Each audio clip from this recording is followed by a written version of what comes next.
Hello. I am taking a break from this show next week, but stuff keeps happening. So what's up? Did you know they are making an Avatar movie? Like The Last Airbender, the good one. If you didn't, But we also already knew that, but now we have more details. It is now confirmed that this first of 3 Avatar movies will center around the original Boomerang squad and is going to have them be like 30? Like they're going to be aged up. Like they're going to be the same age as the original audience. So we're going to see them running around doing Avatar things, but now with back pain. Lauren Montgomery, who worked on the original show, will be directing it. So hopefully we don't have to worry about like just whack interpretation. And it's also being run by Avatar Studios, which is like the original like team that got back together, basically. This is not to be confused with the upcoming Netflix live action adaptation, which I don't have high hopes for. I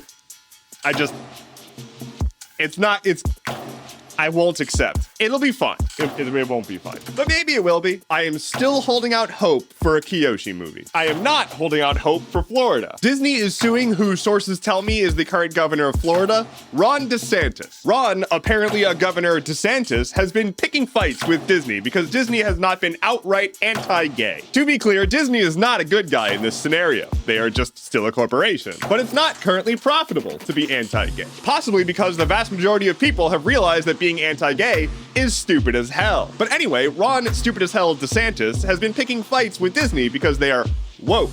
And so now he's stirred up a legal battle because he hates the gays, I guess. Imagine hating the gays so much that you start a legal battle with one of the largest corporations in your state for no other reason than you hate the gays and they didn't agree with that. Nobody in this situation is a good guy. Disney is a piece of shit company and DeSantis is a literal fascist. The only people winning here are the lawyers on payroll, and everyone else, including the taxpayers of Florida, will be covering those bills. Very cool and good use of time. All of those tech layoffs that have been happening are totally done with. I just lied to you. 2 big ol' layoffs to talk about today. Dropbox is laying off 16% of their workforce, about 500 people. They announced as much via their blog post, which is all the rage these days. And at this point, I should remind you that every tech company under the sun has some cutesy name to refer to their employees as. And so Dropbox, in their blog post laying off 500 human beings, says that they'll be laying off 500 Dropboxers. It just sounds like a sex thing. I don't know. You may remember Clubhouse, keyword may. They were really popular for a hot second among a very specific cohort of people,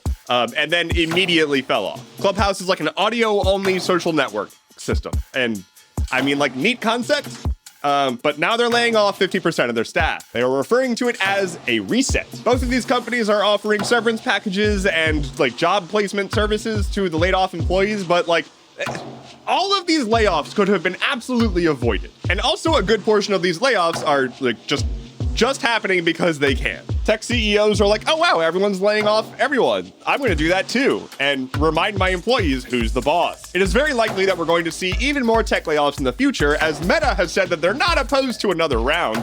And well, it's just all the rage these days. Have you heard the one about trans rights?